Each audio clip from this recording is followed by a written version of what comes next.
Ahora el candidato al Senado de Estados Unidos por Maine, Graham Plattner. Muchas gracias, Brian. Saludos. Tenemos una noticia sobre su oponente, la republicana en el cargo, Susan Collins, que apareció hace un par de días en la revista Rolling Stone. Susan Collins amasó una fortuna en Wall Street antes de impulsar la reforma fiscal de Trump.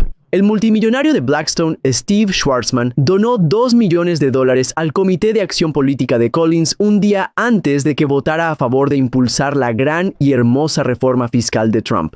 ¿Qué opina de que esta senadora moderada esté siendo comprada por grandes intereses para poder impulsar un proyecto de ley que, en última instancia, recortó la atención médica y la asistencia alimentaria a los estadounidenses más pobres en su estado? Para ser sincero, no me sorprende en absoluto. Tampoco creo que mucha gente en Maine se sorprenda tanto. Susan Collins ha sido la personificación de una política del establishment todo este tiempo. Descubrir que recibe dinero de los grupos e intereses que se beneficiarán de los recortes fiscales masivos para las corporaciones en detrimento de Medicaid y la financiación de Medicare, creo que eso era de esperar. Lamentablemente, en este punto, demuestra por qué ya es hora de reemplazarla como senadora por el estado de Maine. 62,000 habitantes de Maine perderán su cobertura médica debido a los recortes a Medicaid y Medicare.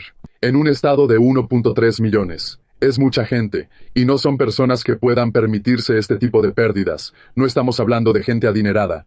Y el hecho de que todo esto se haga al servicio de recortes de impuestos para los ultrarricos. El hecho de que ella haya impulsado esto después de recibir tanto dinero de los intereses que se benefician de ello, o sea, no es una ciencia exacta, pero es bastante fácil ver de dónde viene todo esto y por qué sucede. Bueno, creo que esa disparidad entre usted, por ejemplo, y Susan Collins es la razón por la que su campaña está generando tanto entusiasmo. Recientemente participó en un meeting con Bernie Sanders al que asistieron miles de personas. Eso realmente atrajo la atención nacional. ¿Podría hablarnos un poco sobre la sensación que tuvo en esa sala y por qué su campaña destaca tanto?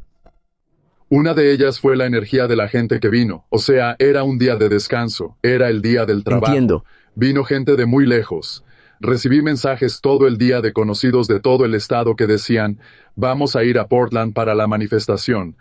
Llenamos el estadio, tenía 6,500 asientos. Estaba abarrotado, y todos en la sala dijeron muy claramente que, en muchos sentidos, habían estado esperando para comprometerse. Y ahora que lo estaban, era palpable. O sea, no sé cómo explicarlo. Fue como una sensación física de estar en la sala. No se trataba solo de dar un discurso. No se trataba solo de estar frente a la gente, sino que había una energía en la sala donde todos estaban allí y todos estaban conectados. Fue espectacular. Háblame de la división partidista, porque eso es algo que siempre me preocupa. Bueno, vemos estos mítines, pero ¿son solo demócratas? ¿Son gente que votaría por alguien que no sea Susan Collins, por ejemplo? ¿Y cómo se explica eso? ¿Cómo les va en sus conversaciones con personas que conoció en Maine, no solo en ese meeting, sino en otros lugares, a comprender el tipo de público al que se dirige su campaña? Bueno, en el meeting pude conocer a 2 personas que han votado por los republicanos. Condujeron un buen trecho para llegar y estaban entusiasmados. Y, sinceramente, eso coincide con muchos de los comentarios que recibo, ya que sigo viajando por mi pequeña comunidad, pero también por el estado e interactúo con gente nueva. Hay muchísima gente que me dice que votó por Trump, o quienes me dicen que no votaron en las últimas elecciones, quienes me dicen que este mensaje, esta candidatura es lo que los va a reanimar políticamente. Por un sinfín de razones, pero creo que principalmente es el hecho de que saben que solo soy un tipo de un pequeño pueblo de Maine. Claramente hay un nivel de autenticidad con el que la gente puede conectar, lo cual es extraño para mí porque estoy aquí principalmente siendo yo mismo. Así que lo entiendo, pero luego me hace sentir que estoy haciendo algo, pero Entiendo no lo estoy que haciendo dices. nada. No sé muy bien cómo explicarlo. Pero hubo una inmensa cantidad de comentarios de personas que, es evidente, se habían desilusionado tanto con la política que votaron por Trump, con la esperanza de lograr un gran cambio que no están consiguiendo. O bien, muchos, y esto se refiere principalmente a los independientes y votantes no inscritos, que simplemente no participaron en la elección pasada. Y mira, en su caso, ellos no se desvincularon por apatía. No se desvincularon por falta de curiosidad política o de información política. De hecho, en muchos sentidos, están tan bien informados políticamente que simplemente vieron un sistema político que no iba a responder en absoluto a sus necesidades. Así que decidieron simplemente desconectarse del sistema. Y para ser honesto, esa no fue mi respuesta, pero no culpo a nadie. Entiendo ese sentimiento. La cantidad de personas que se han acercado a mí en las últimas 2 semanas han expresado su interés en volver a registrarse como demócratas para poder votar en las primarias, aunque ni siquiera tienen que hacerlo porque Maine tiene primarias abiertas. Pero es evidente que muchas personas solo buscaban la energía y el tipo de mensaje que querían ver, y en muchos sentidos, el mensaje que yo quería ver. Y es por eso que estamos aquí, y la respuesta ha sido simplemente, sí, ha sido abrumadoramente positiva.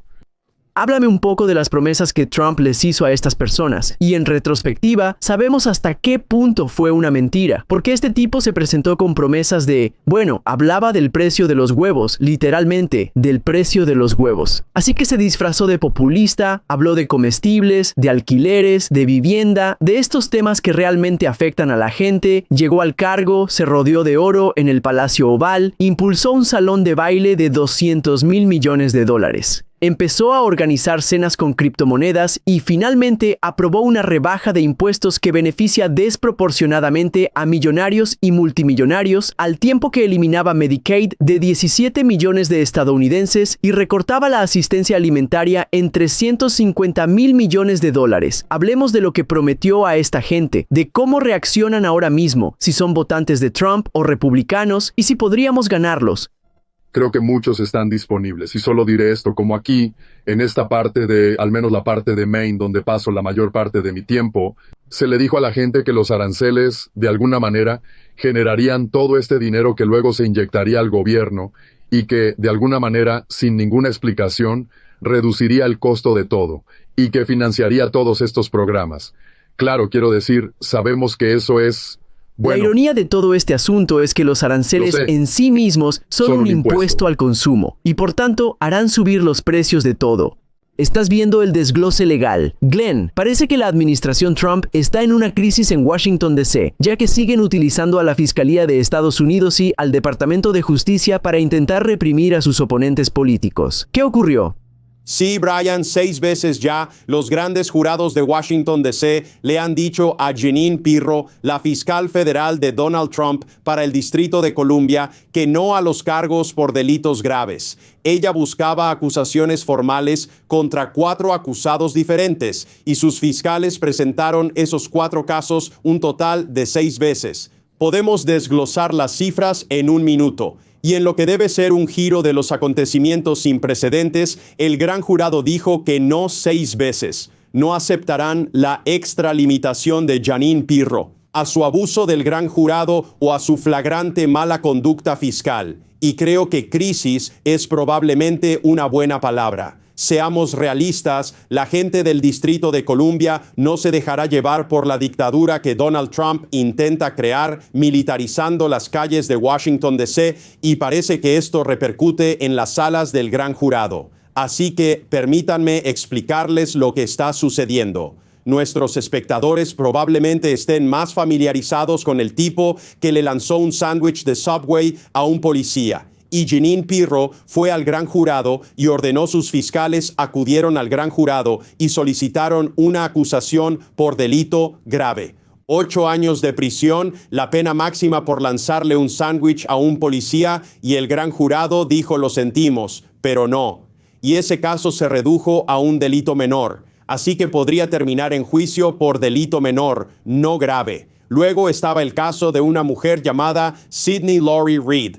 Se interpuso entre un agente de la migra y un agente del FBI que intentaban detener a alguien debido a su estatus migratorio. Hubo empujones y una pequeña pelea. Jeanine Pirro envió a su equipo al gran jurado para intentar acusar a Sydney Lori Reed de un delito grave de agresión a un policía. Y una vez más, el gran jurado dijo, no lo haremos, y parece que el caso podría proceder por un delito menor. Es importante saber que presentó el caso de Sidney Lowry Reed ante 3 gran jurados diferentes, lo que, como fiscal de carrera, considero un abuso del proceso del gran jurado. Los 3 gran jurados se negaron, así que ahora tenemos 2 nuevos participantes en la resistencia que, como saben, está mostrando el gran jurado.